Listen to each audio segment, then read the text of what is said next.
Welcome to Colney Talk Podcast.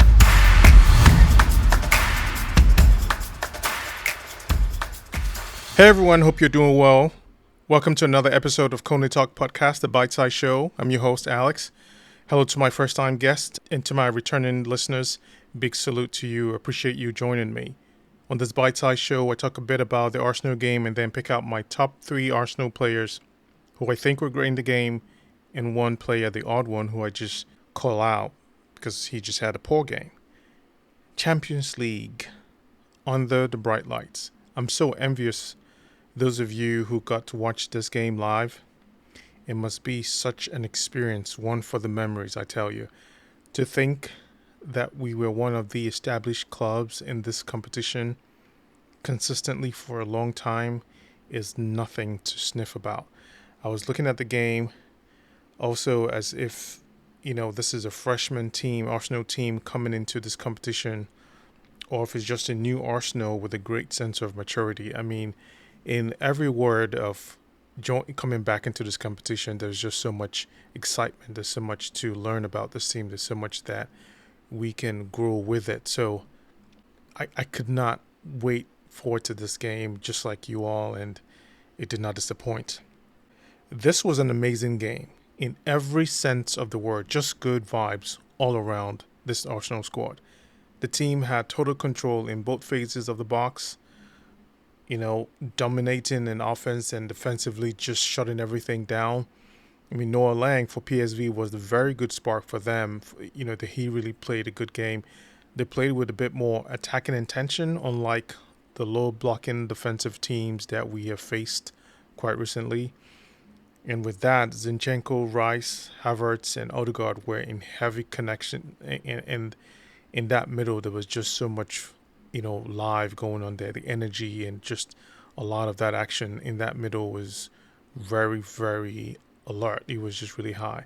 Jesus brought his usual self, the elements that come in with him in terms of attacking and also provoking their high line to open up spaces for Saka and Trossard, and he worked to perfection. Ball movement was much more fluid than we've seen. And the first goal by Saka, it took 12 passes, starting from David Raya to Odegaard shooting and Saka staying alert to shoot right in. I mean, it was just well-designed, fluid ball passing goal. This was, as I said, control, poise, and execution, which was just one level up in this game. And then when it came to defending, everyone was just locked in, and it was very evident. It was a quick transition to punish them as well, because we had a couple of instances where Jesus was just that threat to receive the ball at their last line, and the Gunners, they just they were able to cope with PSV's press, and in turn, trying to come out, escape their defensive traps, and taking that transition quickly to punish them on the other end. And really, when we stayed in our own defensive third, we were able to just manage that without making too many mistakes. So that's key. That's the maturity that I talk about. It's quite a lot to just go back and watch the game and see how just that defensive back line, including Rice coming in there, just playing brilliant ball.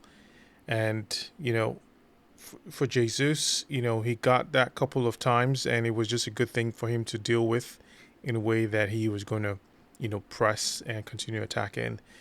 57 to 43% possession was just pretty much like an even game when it comes to possession, but it was a game of damage control for PSV because Arsenal just dominated.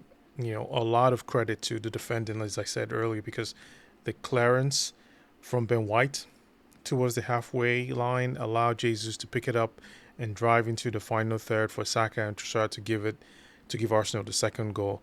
I mean, what an amazing series of events there, and it was a beautiful finish. I mean, I think that was the most difficult game of all. If you just go back and look at it, not discrediting any of the other goals because in their own right they were just brilliant, but that finish was just amazing. Tight corner shot. I mean, Trossard, what a baller. And there was no problem going forward. A couple of the last pass Well, last shot could have seen us up 3 goals in that first half. And another factor worth mentioning in this game were our duels. Arsenal won pretty much all the duels, 50-50 balls, and intercepted third pass that would be going to PSV player. Everyone was just on it. While Arsenal looked comfortable, PSG didn't make it as easier in terms of their pressing because they could have easily capitalized on our mistakes or maybe still in possession. But the way we had really positioned and ensured that none of those things happened, or at least cleaned up any mistakes very quickly, you barely noticed that. On the third goal, Big Gabby's pass to Trossard was spectacular. I mean, Arsenal exploited their high line very well, and it made for 3 touches to goal, which I keep celebrating. I mean, our goal chances to me directly reflects to the number of touches in the box, and I'll keep saying it so much because it does a lot of damage. It causes a lot of chaos. It causes a lot of problems. Just at that, like our first goal, that one shot by Odegaard, rebounding for Saka to come in and clean up. We can get so many situations like that. It's never going to be an open, comfortable shot where you take 1, 2, 3 touches before you release that shot. I will continue advocating for that because this was one clear example.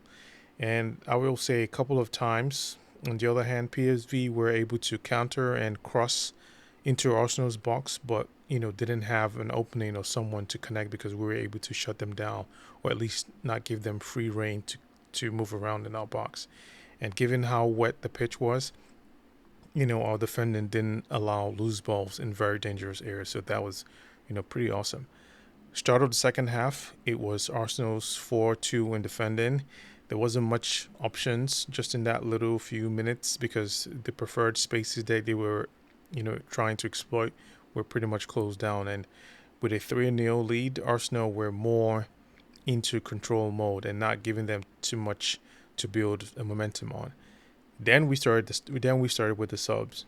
It was good to see Reece, Vieira, and especially Smith Rowe play some really good minutes, which they did, do very well. I mean, considering how much of that excitement and the chances that they took with it, and they came and they kept the levels up. Jesus had a very good chance to score, starting from a good bump from Reece to Havertz. Speaking of which, Havertz he has carrying of the ball to the edge of PSV's box, facilitated the final goal of the game, and big credit to him because he played very well, did things that were expected of him, and he also had his chance to score, but it's coming, so that's not even so much to talk about. From that, we nullified any threat, much less shot attempts from PSV. So this was total domination in every sense of it. We had some good chances on the left. Reece and Emil were moving in the 1-2s into the box, very decisive to shoot, albeit block shots.